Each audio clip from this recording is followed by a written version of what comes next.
what do you think are the necessary ingredients for a good local? Have you drank in Grogan's in Dublin? No. They've got a cheese toasty maker. Nice, okay. And that is absolutely fantastic. So you can go and get your pints, and then you can be like, "Oh, and I'll have a ham and cheese toasty." Yeah. And then they bring over these like ham and cheese toasties on little plates, and it's got wood paneling and a red carpet. It's good.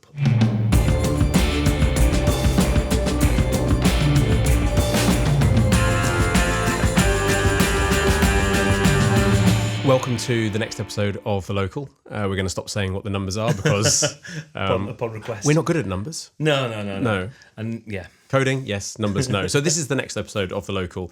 Thank you for joining us today. Lots going on in institutional crypto, lots going on in retail crypto, lots going on in DJing crypto. Just lots going on in crypto. I guess the banner headline... all-time high. All-time highs. But what is the price? If you've seen that episode. If you've seen the episode, you'll understand what that reference is. I don't know what the price is most of the time because I don't look. Do you spend time looking at the chart? I wouldn't say I'm a chart starer. What I've heard looking at charts and technical analysis described as astrology for men, Right. which I think is very funny. No, but we have CoinGecko quite a lot in the office. We have a CoinGecko in the office because it's like a useful tool. Yeah. But it kind of passed me by. And I think there's usually a little bit of patter in the morning about what the price is. Really? Yeah. Maybe we're just all in before you. You know, you're too busy. Because that's obviously true. But when you're swanning in, CEO style. Yeah, that's exactly it. Jumping straight from the yacht into the office. When we got back over 100, I didn't really notice that either. Well, there's been no fanfare. Right. So there's an absence of like all the trumpeting that was going on. Yeah, because if you think about when it went 69 to 100 and it was like full euphoria, price discovery, when's it going to get to 100? And it was where's the ceiling here? It was inevitable it was going to hit 100. It was like written in the stars. Yeah. This one's sort of been like a quiet accumulation. It feels like it's an institutional style move. If you look, I think I saw something on Twitter where somebody had posted, the Google Trends, and they can see how often the searches are. Okay. And it was like, if you look, there's obviously spikes in interest, and the interest has not been spiked for retail at the moment. Haven't seen anything in MSM, I think they would call it, the mainstream media. What was there when last time we were having all this hype around reaching all-time highs that's not there now? Is it chatter on general news flow about Bitcoin has made another? Well, I think a couple of things really. I think it's probably the money that's coming in that's causing it to happen is not retail money. Yeah. I think it's linked into institutional flows coming in due to the regulatory shift and all the stuff that we can discuss, and we probably will discuss. And so big inflows into ETFs as the main TradFi and then obviously like as these things are like slow moving, right? So now Coinbase is inside the S&P 500, so your grandma's pension is now got exposure to it, And my favorite thing about how long it takes institutions to actually make a decision on these things, like someone gets together and goes, "We want to do this," and then you're like, "Okay, broadly get a coalition of approval." I had quite a profitable trading strategy based on the idea of when pension fund meetings might be. Right. Okay. What, you modelled them out? I'm not going to give away I'm not going to give away the alpha. But that's what I mean. But there's you can definitely play on the idea that big pension funds move big money. Yeah.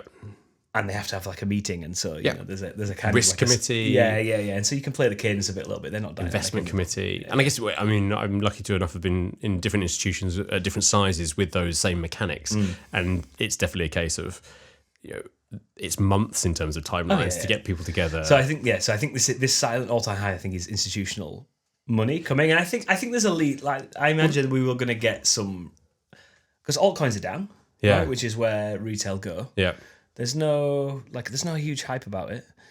So there's that classic sort of Bitcoin ETH Sol first, and then the rotation into the alts comes. But I hate this narrative. I hate that as well. I used to because if it's something that's expected, then it's priced in. Yeah. Right. Well, is it though? Because Warren Buffett retiring was not priced in. No, that's true. Despite the fact that he's how old? 105. Yeah, 5,000 actually. It's Methuselah. I think. I just don't like the idea of factor rotation. It was always like used. It's used in funds, isn't it, to explain why one strategy is doing well one time. Oh, it's factor rotation. We're rotating out of momentum into. It's bollocks. But also, if it's a thing and there's more than one fund out there operating on these factors, then it's known. And so you front run that.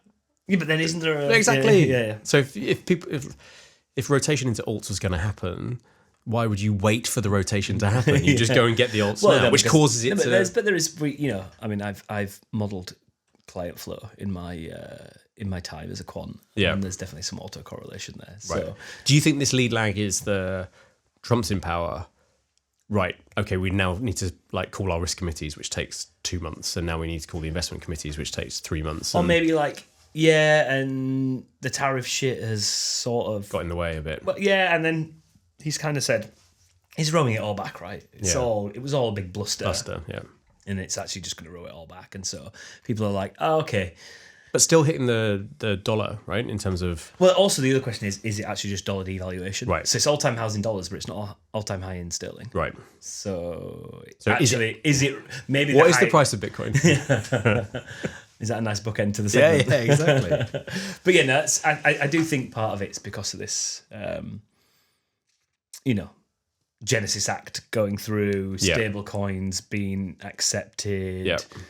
Yeah. You've got all sorts of comments coming from various people. It's been a big week, right? I think the stablecoins thing, Genesis Act is huge for the industry. I'm so cynical at various bits, looking at the US regulatory landscape in terms of where the oversight off the back of the Genesis Act potentially getting through will fall, because you have this scrabble always between SEC, CFTC, banking regulators, federal elements. Yeah, it's always a bit of a fight. And these are big institutions themselves that have their own vested interests in terms of power and play and stuff. But the Genesis Act is a big deal in terms of the acceptance of stables as an idea. Does it include banning big tech companies from issuing them? Yes, which I thought was really interesting. Yeah. Because they kind of Meta dabbled with Libra Coin or something. Was it called? That's right. Google have they? I don't think so. No, and I can't remember Amazon having a crack at it either. But yeah, it seems like a carve out that is a bit of an eye catcher, isn't it? You go, normally in a free libertarian leaning society, anyone can issue this sort of stuff once the legislation has gone through, and they've gone, no, you guys can't. You're too powerful already, and we're not giving you that as well. But as a president, I can have an association with USD1 or whatever. Yeah, exactly. I mean, well, that's the route that the Dems have gone to attack the whole Genesis Act. Is this is a blatant example of corruption. But no, I think this stablecoin thing, is it just like a necessary shove to archaic tech in Swift and intrabank payments? Like a nudge saying, come on, you really, really need to move this along. Yeah. Because, without stablecoins, how do you disrupt that cross-border kind of fiefdom of and in a world where you and I can send a huge amount of value with there being no trusted intermediary, yes, we might have to go through BTC or ETH to do that, and that's not seen by anyone. Is the stablecoin acceptance of stablecoin and the legislation around it some sort of little grab of going, okay, we're going to make these payments easier by putting them on top of blockchain and having them done through stablecoins, but we're going to at least do it within a regulated environment so we can... Which I kind of like. It's pretty good. Yeah. I mean, nobody wants... Certainly wasn't the intention of the original writers of the white paper, right? But what Satoshi did the whole thing was peer-to-peer without that centralized thing, but it's one of those byproducts of that technology. was actually my point. Is it because it's a byproduct from the tech in some way, it's kind of one of those happy coincidences that this technology, even though it wasn't originally designed to do that, is actually kind of pushing on this archaic Swift completely cross-border. And you see different insane fees that these banks can charge for this kind of stuff. This little cabal of large JP Morgan businesses that are integral to the economy, as we saw during 2008. We can't exist, or the world economy can't exist without them. Yet they have not innovated and have kept... Why would you? Right, exactly. If you can charge big spread, it's kind of like the neobank thing, right? Yeah. You used to be, if you wanted to go and spend euros in Benidorm on your holiday, then, the bank was going to rip you off. $2.95 for each transaction, plus a whopping rate spread on the FX. And then these neobanks have disrupted it. And it's kind of like a bit of an it's like one tier up level of disruption, isn't it? It's like institutional disruption. Well, no, now actually your coveted intrabank SWIFT network and whatnot is we're now we're going to come and try and eat some of that as well. We're actually that's coming out as well. And so the legislation is an acceptance of that innovation and evolution, and a little bit of an arms wrapping around it as well. Which I think is required. Yeah. I don't like regulators. I don't like bad regulation. So, classic example of bad regulation, what the FCA is doing in the UK regarding this Promotions Act or whatever it's called. Yeah. It means that basically it's been so badly written that you can't really operate crypto out of the UK. They've just all kind of gone, nah, we're not going to bother, right? Right. So that's like bad regulation, which is like hampering innovation. Whereas I think this could be seen as good regulation, where you're saying, okay, well, we're going to provide some stability and some clarity, which is kind of what you require in a stable, clues in the name, coin framework, audits, right? One-for-one backing, clearly defined. What does it do for Tether, do you think, given they've kind of resisted audit for such long but have been the dominant stable for such a long time? I mean, how many stable dollar coins are there out there now? Hundreds, right? I mean, like hundreds. Where everyone wants it. It's a great business. Yeah, and we've already talked about why it's a great business. But I don't know what it does for Tether. Yeah, I mean, I don't see. Are they worried? Do you think okay, the audit, the full audit, the full one-to-one proof of backing that they've been? Is there a parallel with on and offshore dollars, right? Euro dollars. Yep. Yeah, very possibly. So do you get that kind of thing where USDC ends up being somehow an onshore dollar? And USDT ends up being an offshore dollar. Is there a parallel with what? Because that currently exists, right? Yeah. Or as we'll talk about Kraken with offshore ability to trade US stocks wrapped as crypto, and not falling into the regulatory regime of the US. So maybe it has that sort of parallel. Maybe it has that. Onshore stables are the ones that adhere to whatever comes out of the Genesis Act, because it hasn't gone through yet, right?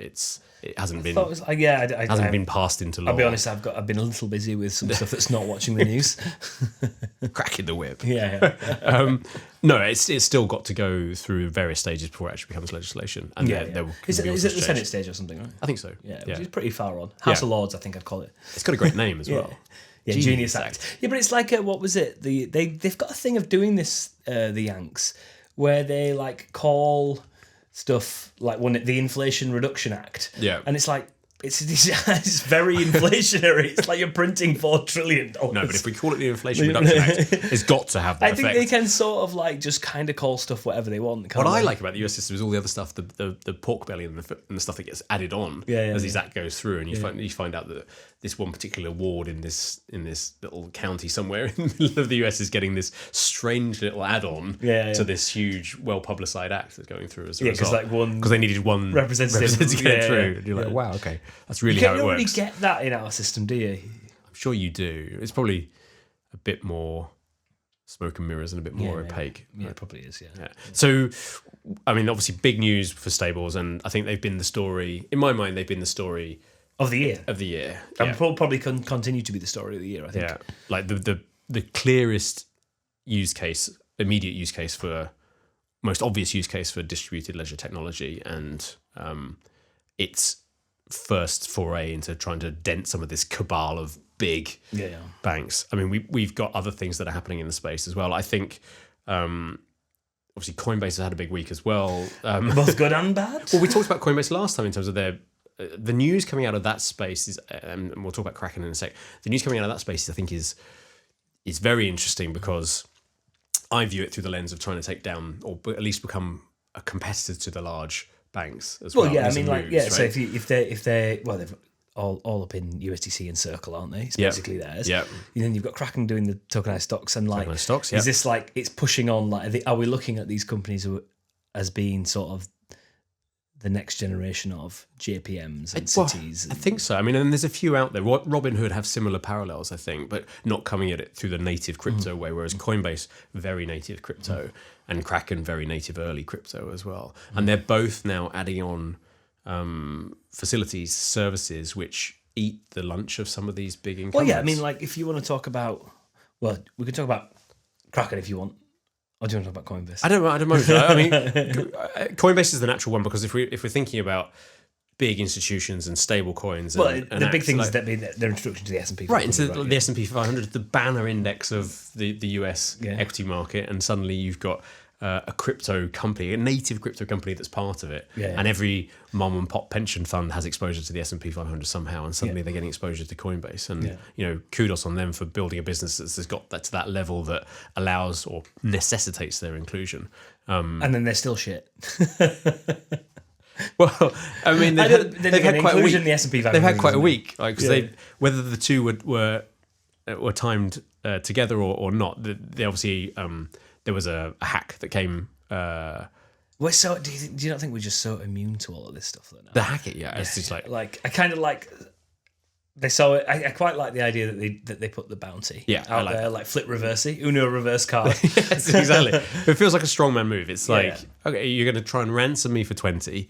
No, I'm going to put a bounty on you guys. Should have put the bounty for 25. A little bit more a bit like this. A positive EV. Yeah.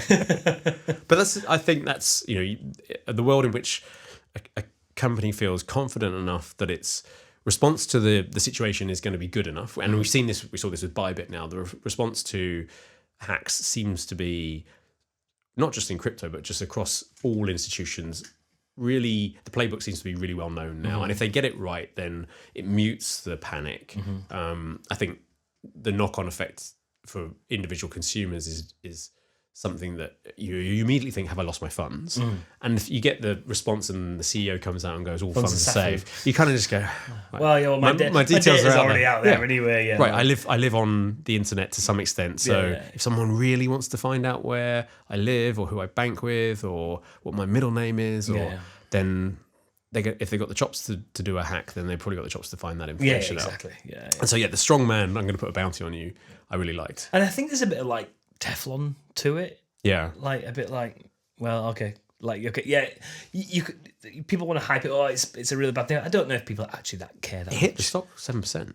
Right? Yeah, but that's like react to the news. That's react to the news, right? Yeah, that's like, and then find out. They're only asking for 20 million. Like yeah. Which is our fees for the year. Annual fees for the year. It's like,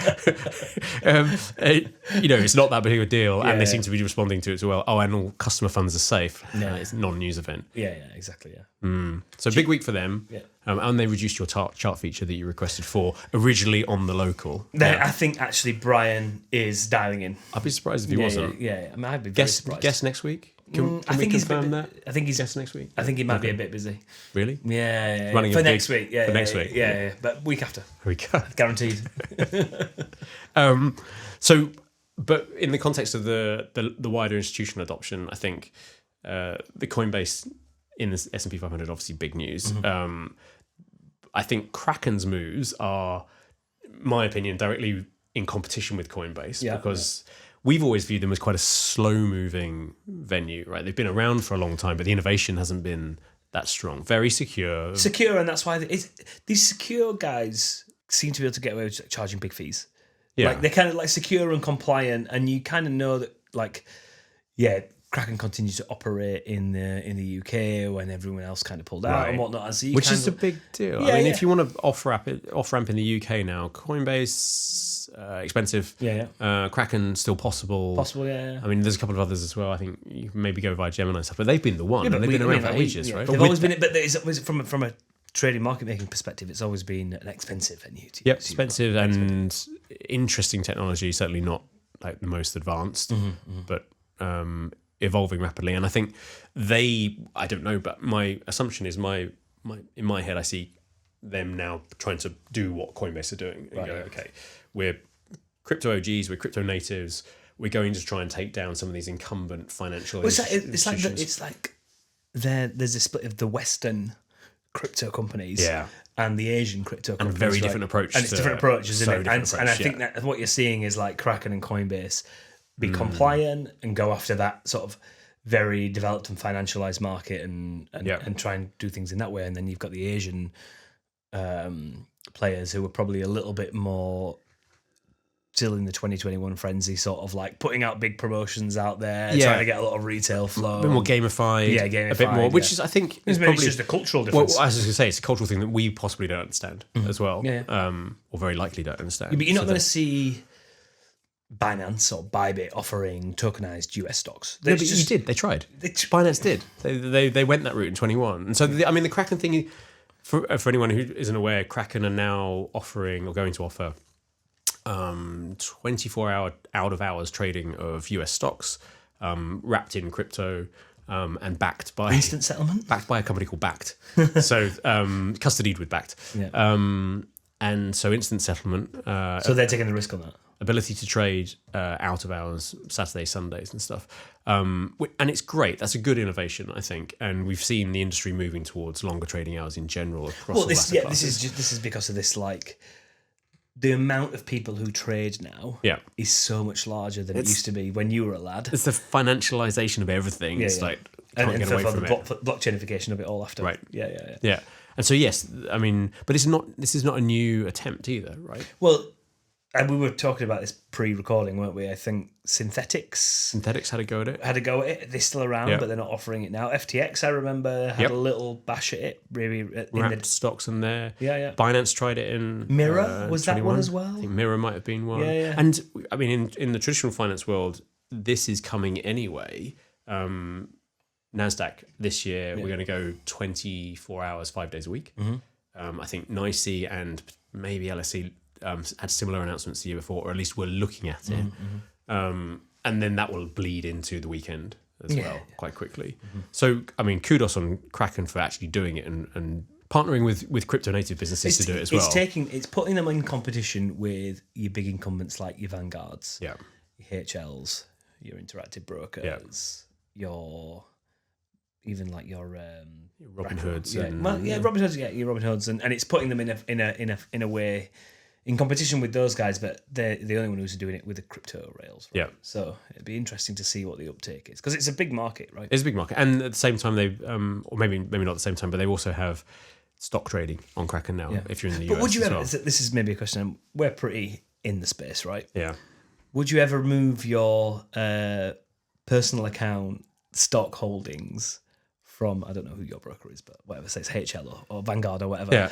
Would you ever move that from then just to a Kraken tokenized version, or I think it depends. What's the benefit? What's the benefit? Depends on fees and the ability to trade big macro events, which you might have exposure in some of your stocks to outside of the hours is interesting.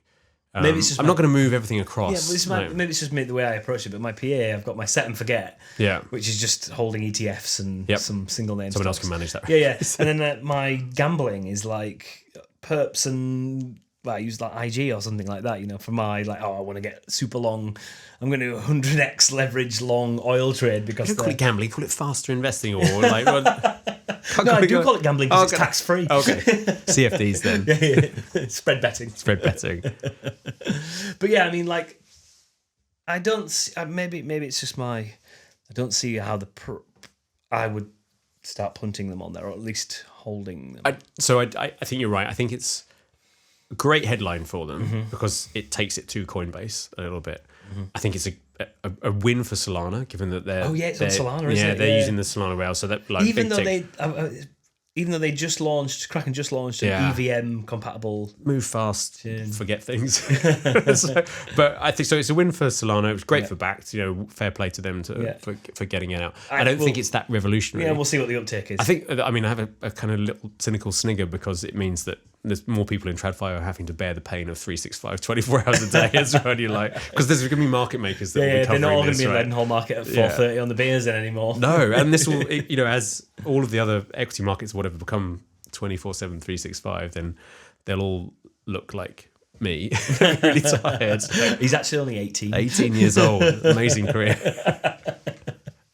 Which is, I think, a good thing and a bad thing. It's certainly when I first started trading, the ability to a large extent switch off at 6 or 7 o'clock on a Friday after we'd handed over risk to another region. Or maybe not on Friday, that was it. You would go to the US and then not have to worry about it again until 6 o'clock on a Monday morning was quite nice. But that's not the world we're in though, is it? I mean, it's stuff we're dealing with now and have been dealing with for a long time. So there's don't always like you can see them revert the trading hours back to we're going to trade for 3 hours. Actually, in the 3 morning. Hours, not over lunch though, please. No. We stop at 12. We don't come back. There are some markets like that. It's like I can't remember some of these weird CME markets. No, but I mean, I think that we might have to edit this out. But I think the Japanese market has this weird hour pause. Break, Would sleep but isn't it like an auction or something in the time? I definitely remember reading about this being a sleeping period or a well-timed sleeping period where you could come back from lunch and check your risk and go, okay, I've got space for a snooze now. So Coinbase, Kraken, I think trying to level themselves up against Coinbase. And what about both of them? So what about the big incumbents then? Both of them having a go at the incumbent space, going, you guys are not moving fast enough. And then you've got this umbrella of the Genius Act coming through, which is like just the whole space going, come on guys, move along, stables are here. And so what about the incumbents thing? You mentioned JP Morgan. Yeah, we've had...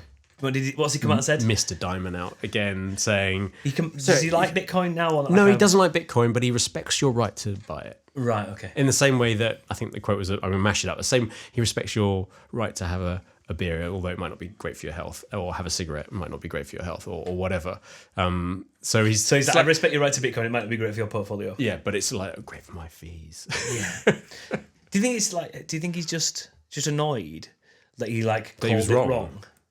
And so there's sort of some sort of bitterness in the statements. Or is it like he still has to appear to be quite conservative with it? Yeah, they're the biggest bank in the world. Yeah, one of the biggest banks. Yeah, I think they might actually be the biggest bank in the world. So maybe do they naturally have to be conservative? I think they see it maybe, but they see it coming. So they see, we can't be on the wrong side of history. Mm-hmm. We can't be on the wrong side of this trade forever. So we might as well try and make some fees out of it. So we allow our customers to gain exposure through products that we can structure or through accounts that we can harvest fees off. Mm-hmm. So, I mean, great. Why not? I mean, in the same way that he doesn't have to care about any of the stocks that an individual account holder chooses to pick. If it's done that way and he's accruing fees off the back of it, then yay.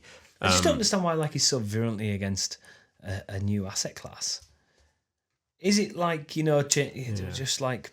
Well, the traditional reasons traditional were all the tropes just conservative with the little c. Well, all the tropes that have been brought out against Bitcoin and cryptocurrencies for years. Mm-hmm. It's X percent is used for crime. Well, have a look at how much X percent of dollars is used for crime as well. Quite a lot of dollars used for crime. Like globally, it's ridiculously high actual number. Yeah. And like a non-significant. But these are just the classic sort of thing. Oh, it's a pyramid scheme, or it's only used for crime, or it's only used for speculation, and there's no utility. And it's true of some projects, of course. But of course, people are going to be bitter in a world where they can't, for their business, can't harvest fees from activity which looks similar to the stuff that they are involved with. So it's spit the dummy out time. Yeah, maybe. But he's doing it in a way which is a slow sort of 360, I think. Okay, we'll let clients... Is it the conservative bank version of what the tech bros have done, where they've gone, no, we're really into like rainbow flags and like we love the Democrats, and then when it looks like Trump's going to win, it's like, yeah, but like actually we're going to wind all that. But really, I didn't mean it. Yeah, I didn't mean actually any of that. And now I'm like, we're banning all of these like safe speak bots or whatever it is Facebook have got. Is it the conservative bank version of that, where like when the people who are in anti it, he's like, yeah, would never buy it. And now the people who are in pro it, he's like, well... So lots of institutional stuff going on in crypto. We've touched on, I think, probably 4 or 5 of the big topics. There was probably even more. We don't know what's been brutally cut. Yeah, so, true. Yeah. All that alpha that we gave away. I hope all that secret sauce, those code samples that we had up on here. Exactly. Yeah, it's P&L charts. Up and to the right, always. So thanks very much for listening today. And if you liked what we were talking about during this sort of rambling chat around institutions and stuff, please subscribe. Yep. Is that what the kids say these days? I'm not allowed because I don't go anywhere near. You said something that was... Smashing the like button. Yeah. No, you said something the other day, which I was like... About my mewing. Mewing? How did you know about that? Anyway, cheers, guys. Thanks very much.